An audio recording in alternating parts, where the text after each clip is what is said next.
Hi, everyone. Welcome back to the Ask Dr. Be Good show, the show where we bring you the neat things happening in public education and at Legacy. And so one of the things is that we're in our COVID time, right? I'm putting this on for posterity. And when we look back in a year or two, we're going to go, oh, yeah, I remember those years. And we're also back in studio. This is the first time in 2.5 months, I think, that we were able to do our podcast from the studio. Of course, with social distancing and our people calling in and having to be met out in the lobby by the producer, all of that stuff is in place. So welcome back. And we're going to continue our series of bringing the up-and-coming news about Legacy so that we can over-communicate. We send you news every Wednesday. We put it on Facebook. We put it on the Legacy website. We put it on the podcast. Then we have Ilse Acosta translate the podcast when it's really, really important. And last week's was really, really important. That thing was 7 pages long. Thank you, Ms. Acosta, for that fantastic work. But we want our parents, our English-speaking parents, our Spanish-speaking parents to be part of the news gathering, and also while I'm thinking about it, be part of hearing your voice.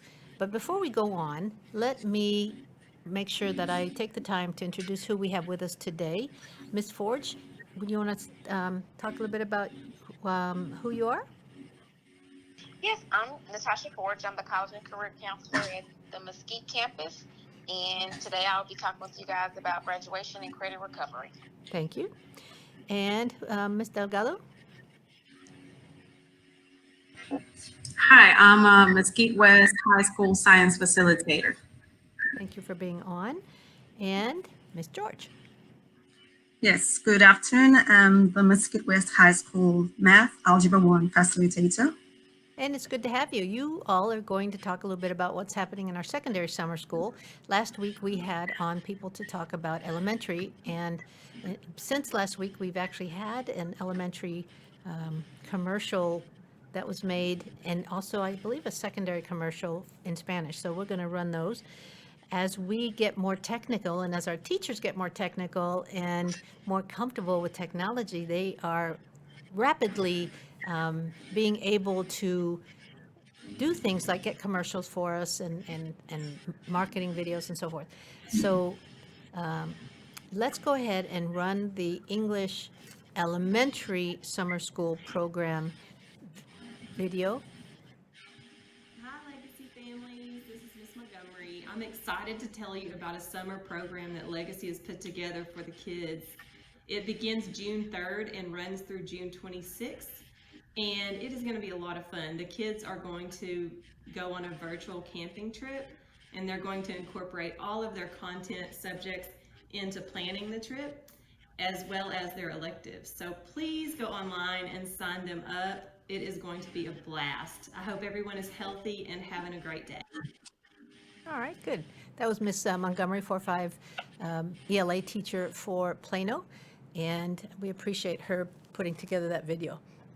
We also have Ms. Lozano from the middle school, I believe, and she's going to have a short video in Spanish for our Spanish-speaking audience. Buenos días, padres y alumnos. Soy la señorita Lozano desde su escuela LPCA y estoy invitándolos a un evento muy especial que va a tomar lugar del 3 de junio al 26 de junio para estudiantes de kinder hasta el 8º grado.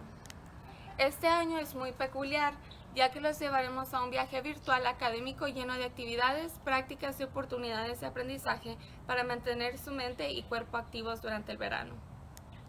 Como no podemos llevarlos a acampar físicamente, les llevaremos el campamento hasta sus hogares por medio de nuestro programa de verano.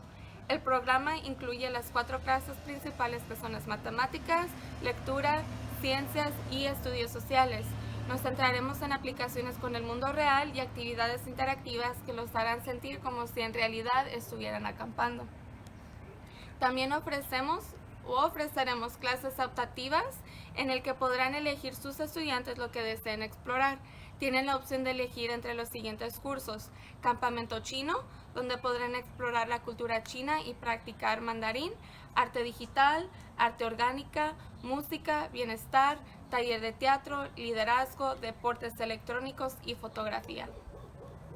También se ofrecerán programas para nuestros estudiantes dotados y talentosos, junto con nuestros estudiantes que son parte de nuestro programa de English Language Learners.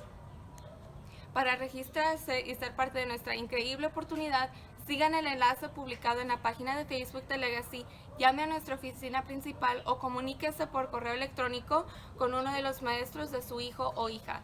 La inscripción es en línea y ya está abierta y estará abierta desde hoy hasta el 26 de mayo. Esperamos que puedan ser parte de nuestro programa de aprendizaje de verano en casa. Espero verlos en nuestra primera sesión que empezará el miércoles 3 de junio. Asegúrense de registrarse ahora. Muchas gracias, Ms. Lozano. Nicely done. Our teachers are becoming actors and actresses as they become better at their videos. So before summer school, though, there's something has to happen, right? And so, especially for our seniors, let's go to Ms. Forge. And Ms. Forge, let's talk a little bit about our secondary kids and credit, and then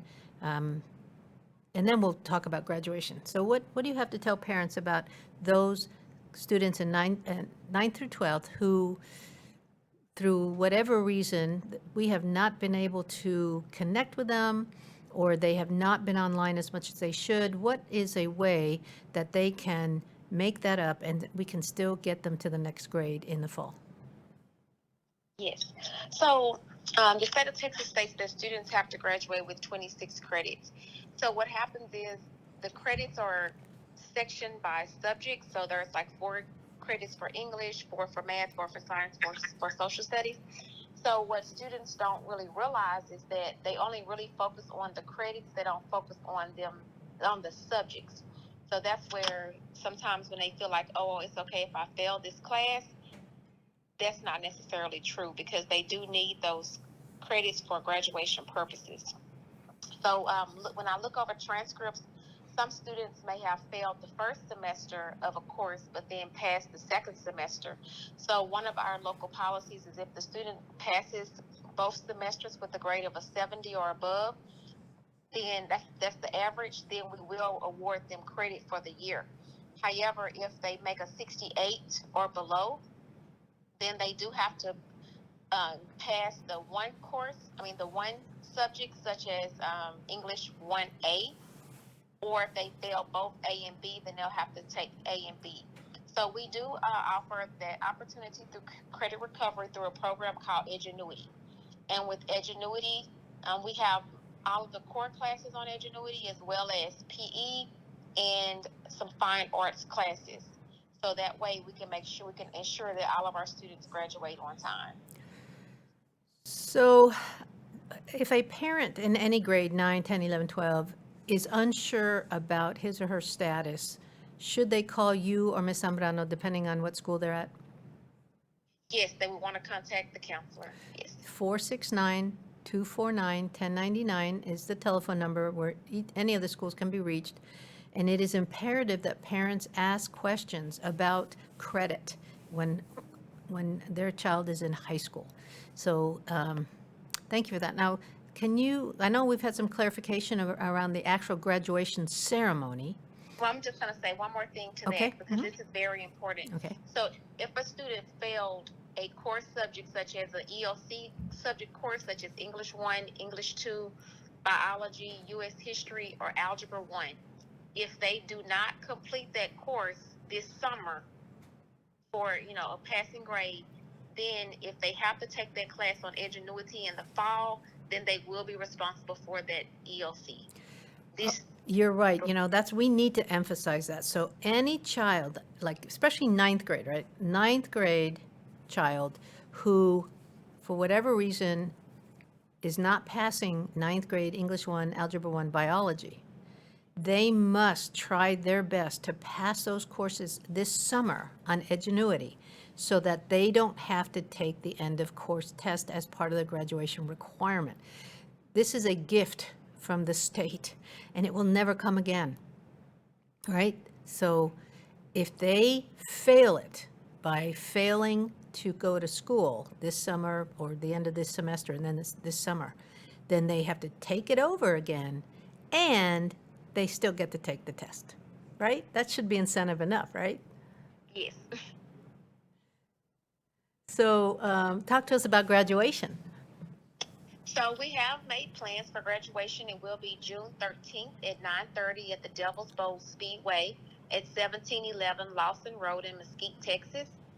It is an outdoor event. We did find out information here recently stating that the cars that the parents can drive is basically just a regular car. They can't drive the party buses or the limos or anything of that nature. There's no more than 6 people that can be in the car. And that does include the senior who will actually be coming out of the car. The senior will have a health screening that we will have to ask questions such as, do you have a sore throat, loss of sense of smell, diarrhea, cough, and we're also going to take the senior's temperature. So those are the things that will take place with the seniors. Everyone else who was in the car, when they drive up, they will receive a ticket. Majority of the students who have picked up their laptops yesterday and today, they also have who dropped them off, will also be able to pick up their ticket along with their name tag that will be in the dash. This helps with that contactless entry. There will be one entryway into the facility, which is the Devil's Bowl Speedway. Parking that will be guided as to where to park, and then once again the seniors will get out and they'll walk to a central location for that. There is not a lot of restrooms, so we are asking anyone, to use the restroom prior to coming to the event, because if any person getting out of the vehicle, they will have to have their temperature checked with the health screening as well. So even though the students will have the opportunity of, well, not the students, but someone in the car will have the opportunity of decorating the car on site, because seniors will be able to come in, the cars will be able to come in as early as 8:30. We are asking them to do as much at home as possible, because whoever gets out of the car, and remember it's only one person per car that can get out to decorate, they will also have to receive the health screening as well as having their temperature taken. We are asking that they have no alcohol, no laser pointers, balloons, silly strings, or any weapons of any kind, so that we can just have a very smooth graduation. There are 2 Zoom meetings. One Zoom will be played virtually for those parents and families who are on site at the facility, and another Zoom will be for parents or family members who are at home watching it. And the seniors have received this information as to which, they have already received the information for both Zoom meetings. I think that's really about it. So let me emphasize a couple of things. One is that only 1 car per family, no Yes. other car. Only 5 plus the graduate, so 6 family members may come only per car. No second car with a grandma and grandpa in the back. Nothing, no other car. They can look at it on Zoom. And then one person, the senior's going to get out of the car and sit in chairs that will be in front of it. This will be taking part in the parking lot, and we will decorate the parking lot and have a sound system and chairs for the seniors and for the board members and myself. And then Well, let me just stop you there. We're all going to be off in a central location, and then as the processional comes through, then we will come in and have a seat. Yes, ma'am. okay, and so there's almost like a parade first or a parade after? It's not really a parade. It's I just thought- them okay. having their cars decorated. Okay, and then the thing to emphasize is no bathrooms, no getting out except for the senior and the person decorating the car. And we will be sending the Zoom links out so that others can watch from afar. I think we've got that covered, and of course, we'll put that on Facebook, we'll send that out in the Wednesday packet, we will just over-communicate that so that everybody understands the rules going in. And we will start sharply at 9:30, correct? That is correct. Yes, that's very, very important. It's June, it's, the temperature could get hot really fast.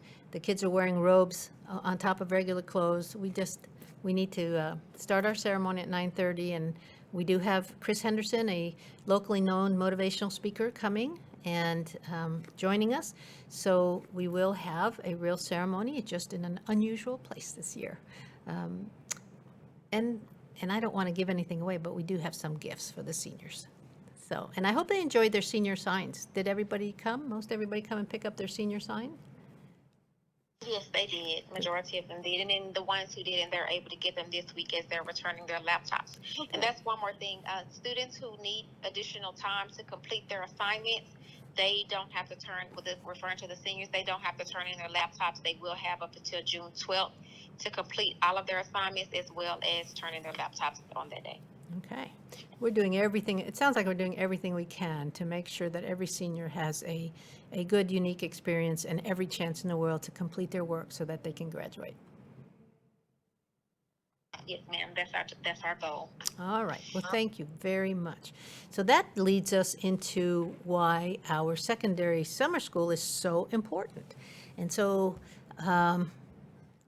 let's talk a little bit. Ms. Delgado, I'll start with you, and go ahead and tell us a little bit about how you are working with other teachers to make secondary summer school interesting enough for the kids to want to come. Yes, so we've been planning for 2 Saturdays in a row, and this Saturday will be our last one. We are coming together in Google Meets as a group, and we've been planning out a really interesting project for the students. A real unique driving question. I'm excited about this project because we're going to engage the students with an actual situation. It's coming among the pandemic. What would it look like? A plan in place. So even though throughout the school year we talked about viruses, this is something unique right now, and the group of teachers, we've been looking for all the options to make it so interesting for the students and engaging. So it's been quite unique because when you have to work with virtual situations, you have to become real a type of a magician to make it fun and engaging for the students so that they actually want to come to the, which is going to be very different from other years. And this will be for credit, though. Yes. All right, that's important, right? That now that they're in high school, it's all about the credits. Ms. Yes. George, what can you add to that? Because you're math. Yes, I want to add to that. It is a cross-curricular project we're working on that involves a real, authentic problem with what we're dealing with right now. It's the pandemic, the COVID. So we came together to create a project, a driving question. A driving question right now is how can we use our voice as well as access to information to effect change during the pandemic. So we're bringing in the ELAR aspect, we're bringing in the science, biology aspect, we're bringing in the math aspect. I know for math, we're going to encourage the students to collect data using Desmos and the TI and FIRE, and look at the COVID death rates and compare that to the flu and see the correlation, do a linear regression, and make a prediction. So basically, we're just making a prediction and coming up with the opinions as to how we can stay safe and how we can prevent this in the future.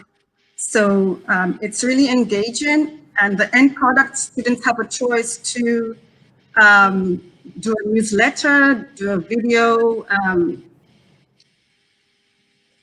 write a poetry about it. It's still in the works. It's not definite yet. So we're still refining this as we go along. But so far, that is what we're working on. So we're just combining all the core subjects, cross-curricular, the ELAR. They're going to be doing an expository writing on this, biology, looking at viruses, Algebra 1, looking at the data. We're going to be looking at graphs, tables, and charts, and presenting all that. So yeah, Now, I've been telling my go ahead. I've been telling my students that it's for everybody. The summer learning is for everybody, not just for the ones that are invited here. That's right, Oh. because all of our students are going to have a gap caused by them being home. Even our best students who have been working every day with us are not going to be in front of teachers and haven't been in front of teachers for as much time as they would have if they'd gone to school, right? And so the need to continue high-level instruction with them through the end of June is imperative. And thank you for being part of the summer school planning and all of you doing your best to bring a cross-curricular, highly engaging, highly relevant project to our students. Now, you all know that I've been talking to you guys in Zoom during our Friday meetings about the fact that school is not going to look the same next year. We don't know quite yet. I think we're getting a little bit better idea of what it might look like, but you all have heard me say, and I hope that you're taking me up on it, that the skills around technology and project building and getting your projects on Echo, that you guys are either learning better, learning for the first time, will continue in the fall. You all remember my saying that? Yes.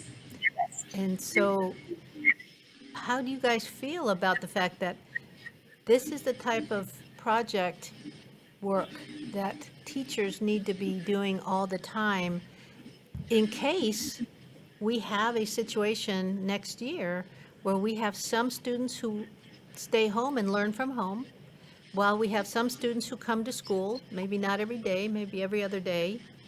How do you guys feel about that? I can say that this entire experience has taught us to become better teachers, virtual teachers at this point, because we've been writing projects for more than a year now, but doing virtually is totally different. So this experience has prepared us really good. If the case is we're going to be doing hybrid school next year, then we're better prepared, and we have a ton of resources that we gather in these few months. So I feel excited about that. And even if we go back to regular school, I feel more prepared on projects because I have more resources now that I used to work with before. Nice. Ms. George, how do you feel about it? Yes, I feel I feel really good about this because, well, thanks to the situation, the entire COVID situation prepared us for virtual school. And I tell the kids, you're going to be ready for college when you sometimes you need to do online classes. You know, I am learning as I echo and everything. And, you know, the things I did not know I was doing face to face, but I'm learning as I go. And I see some students who are really good virtual learners and some who are still struggling with virtual learning. And that is the way forward now. So this entire experience will prepare me when school opens, because I know how to do I know how to connect with my students virtually. I know how to make those connections with my students and my parents. You know, I know how to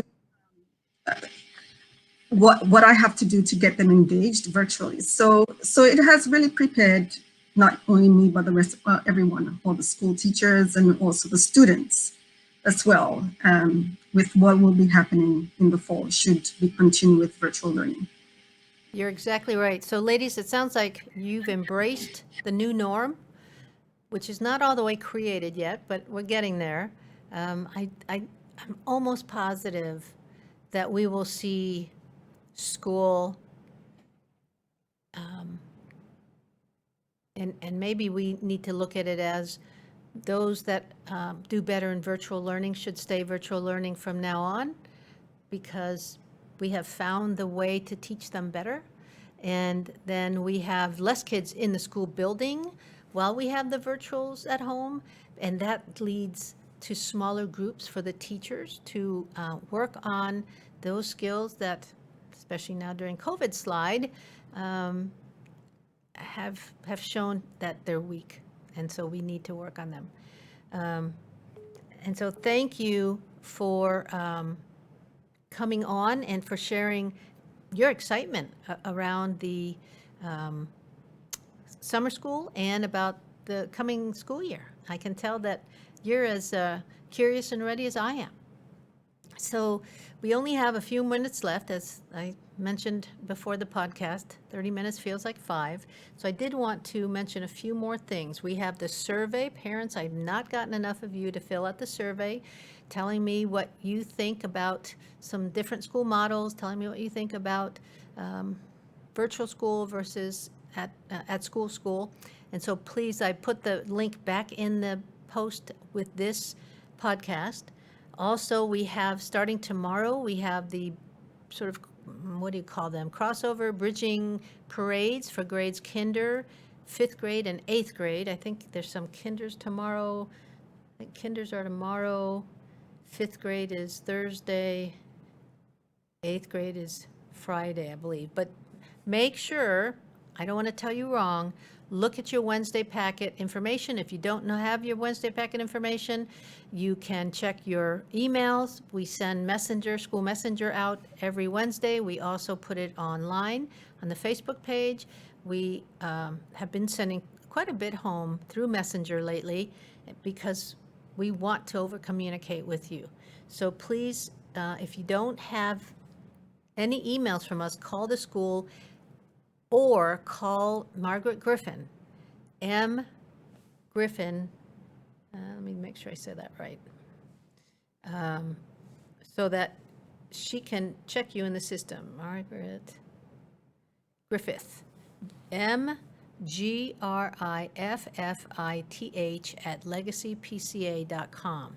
She's over our student information system. She manages the big software that holds all the 1,600 kids' names and family names and emails and all that. So either call the school and talk to Roxanne or call Margaret, okay? And let's get your email corrected so that you can be part of that information overload this time of the year and this type of year. Of course, the last day of school is Friday, except for seniors who owe us work. A parent asked about how to sign up for summer school. Signing up for summer school is you either scan it. You'll notice the summer school flyers have a scanning thing in there. You just take your phone and scan it, or it's got a link in there and you click on the link. So that's easy. Those of you who are not going to go to summer school, which I hope most of you will, because we can't stop the learning, not this year. You can start dropping them off after Friday. We will continue to be a summer feeding site for Mesquite and Plano. So that's good for you all to know. And I'm having a parent meeting tomorrow. I'm having 2 parent meetings, one at 9 and one at 6. And so please join us. We're sending out the Zoom links today. Some of you in the survey said you can do, no, not 9, 12 noon and 6 p.m. tomorrow. I'm having Zoom parent meetings. And so if you have questions or concerns, you can write them in the chat there. But we'll be going over a lot more of this because, again, we need to over-communicate. I don't get the same parents every time in the different vehicles of communication that I use. Oh, well, here we are, 3:29, and I've got 1 minute again to say thank you to Ms. Forge, to Ms. Delgado, Ms. George for coming on and for letting us know how ready they are to give your kids quality summer school this summer, starting June 3rd. Thank you, everyone, and we'll see you tomorrow on the parent meetings. Thank you for tuning in to the Ask Dr. Be Good show. For more information on Legacy Preparatory Charter Schools, visit our website, legacypca.com, or call 469-249-1099. And remember to like us on Facebook, where we stream live weekly Tuesdays at 3 p.m.